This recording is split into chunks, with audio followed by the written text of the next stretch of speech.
네, 오늘은 8월 29일입니다. 목요일입니다. 새벽 예배 나오시는 우리 성도님들을 환영합니다. 말씀 나누기 전에 공동기도 제목으로 기도하시겠습니다. 배옥준 집사의 뇌졸중을 치료해 주십시오. 언어가 회복되고 오른쪽 팔다리에 힘이 생겨나도록 해주십시오. 곽한나 집사를 치료해 주십시오. 권하자 집사가 다시 걷도록 해주십시오. 이승학 성도의 뇌종양 치료가 잘 되게 해 주십시오. 권현민 형제를 치료해 주십시오. 김에브라임 형제가 신장 이식을 속히 받도록 해주십시오. 김시 집사가 걷도록 해주십시오. 오수조 선교사의 건강을 회복시켜 주십시오. 예수님의 이름으로 기도합니다. 아멘. 아멘. 오늘 본문의 말씀은 데살로니가 후서 2장 1절에서 12절까지 말씀입니다. 사람이 이단에게 속는 것은, 이단에게 속아서 이단에 빠지는 것은 하나님께 버림받은 것이라는 것을 기억하셔야 됩니다. 자, 어떤 내용인지 같이 한번 보시겠습니다. 오늘 2장에 보시면 사도 바울이 데살로니가 교회를 향해서 이제 본격적으로 그들에게 교훈을 주고 있습니다. 특별히 어떤 거냐 하면 재림에 대한 이야기입니다. 재림에 대한 이야기인데 특별히 이렇게 말합니다. 재림에 대해서 속지 말라고 이야기합니다. 속지 말라. 자, 어떤 말인지 보시겠습니다. 보면 이렇게 되어 있습니다. 2장 2절에 보시면 주의 날이 이르렀다고 해서 쉽게 마음이 흔들리거나 두려워하거나 하지 말아야 한다. 그 당시에 주님의 날이 가까웠습니다. 이제 주께서 이제 곧 재림하십니다 하는 그런 루머들이 굉장히 많았다는 거죠. 왜냐하면 주께서 가실 때 내가 이 세대가 지나가기 전에 오신다고 그러셨거든요. 그러니까 그 말을 믿고 사람들이 그렇게 생각한 겁니다. 이제 주님이 곧 오실 거라고 생각했다는 거죠. 자, 그런데 우리 예수님께서 그 말씀만 하신 게 아니라 내가 언제 올지 모른다고 말씀하셨어요. 오직 하나님만 아신다 그러셨어요. 그런데 예수님께서 오신다고 말하는 것은 그것은 이단이죠. 주님도 모른다고 했는데 어떻게 사람이 알 수 있겠습니까?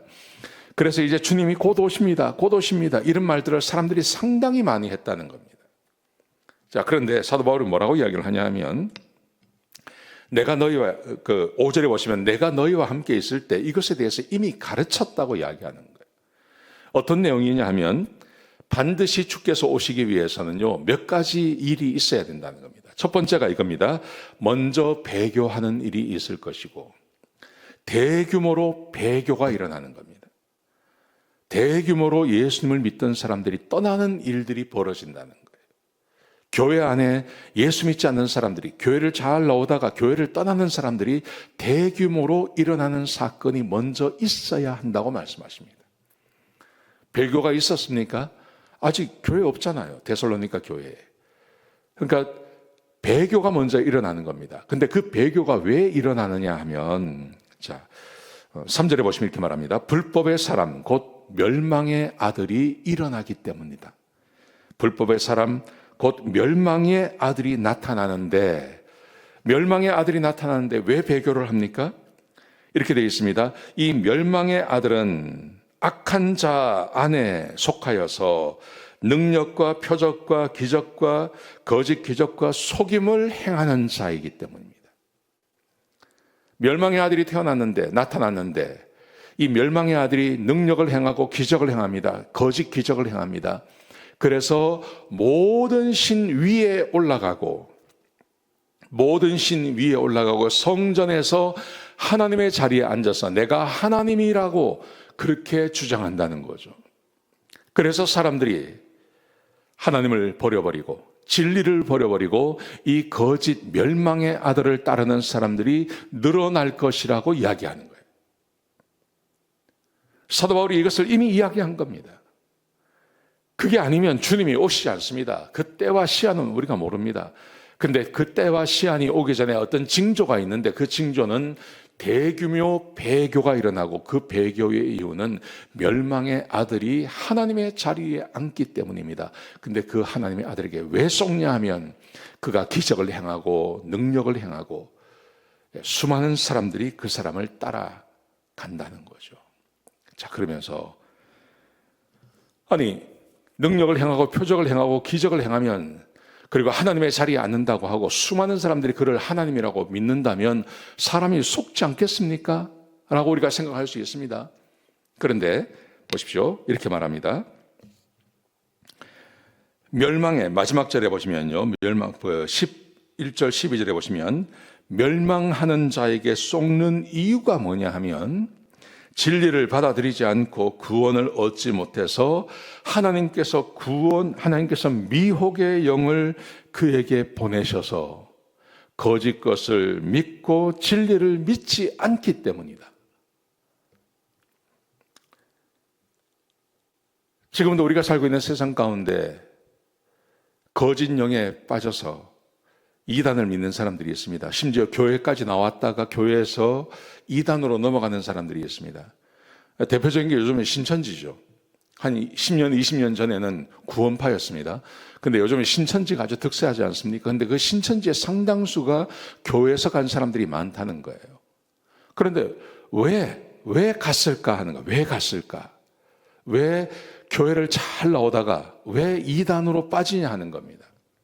오늘 그 이유를 우리 사도 바울이 설명해 주고 있는 것입니다. 이렇게 말합니다. 진리를 받지 않고 교회에 출석했는데 진리의 말씀을 받아들이지 않습니다. 그리고 구원을 얻지 못한 것입니다. 진리를 받아들이지 않고 구원을 얻지 못했습니다. 성령께서 그 가운데 역사하지 않으시고 성령님을 받지 못했습니다.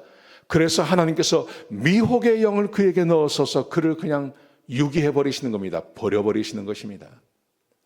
교회에 출석하고 믿음 생활 한다고 하면서도 진짜 진리의 영, 하나님을 받아들이지 않는 겁니다. 진짜 진지하게 하나님 앞에 나가지 않는 겁니다. 자기의 죄를 회개하고 하나님 앞에 나가지 않는 것입니다. 그래서 이 사람들이 속는 거예요. 그런데 이건 지적인 문제가 아니라는 거예요. 지적인 문제가 아니라 이것은 하나님이 미혹의 영을 그들에게 보내셔서 그것을 믿게 만든다는 거죠. 왜냐하면 진리의 말씀을 들어도 진리를 믿지 않으니까요. 그렇게 하신다는 거예요. 이단에 빠지는 것, 하나님께서 이단을 허락해 주시고 이단이 그냥 득세하도록 내버려 두세요. 왜 그렇게 한다고요? 어제 말씀드리지 않았습니까? 그 이단이 교회를 핍박할 때 나중에 그 이단자들을 심판하시기 위해서요. 그런데 그 이단에 가는 사람들이 있다는 겁니다. 왜 가느냐 하는 거죠. 구원받지 못했으니까요. 진리의 영이 그 가운데 함께하지 않으시니까, 진리를 믿지 않으니까 하나님께서 미혹의 영을 그들의 마음 가운데 허락하시는 거예요. 그래서 진리가 아닌 비진리를 믿고 이단으로 들어간다는 거예요. 이게 얼마나 비참한 겁니까? 여러분, 그러므로 교회를 출석하는데 의의를 두셔서는 안 됩니다. 교회에 오셔서 정말 주님 만나셔야 됩니다. 내가 마음을 다해서 하나님을 받아들이고 주님을 믿고 그리고 내가 거듭나서 하나님의 백성이 되시고 성령님이 내 마음 가운데 자리 잡으시고 그 성령으로 인하여서 내가 진리를 아는 가운데 살아야 됩니다. 이것도 좋고 저것도 좋고 그렇게 하잖아요. 그거 아닙니다. 이 말씀 꼭 기억하셨으면 좋겠습니다. 구원받으시고 성령이 함께 하셔서 진리를 제대로 알 줄 아는 그런 주의 영들이 되시기를, 주의 백성들이 되시기를 축복합니다. 기도하시겠습니다. 아버지 하나님, 말씀 주셔서 감사합니다. 어리석은 자가 되지 않게 하시고 진리를 떠나는 자가 되지 않게 하시고 미혹의 영에 빠져서 하나님을 버리는 이단에 빠지는 자들이 되지 않도록 인도하여 주옵소서. 한 사람도 그런 사람들이 없게 해 주시옵소서. 감사합니다. 예수님의 귀하신 이름으로 간절히 기도드렸습니다. 아멘.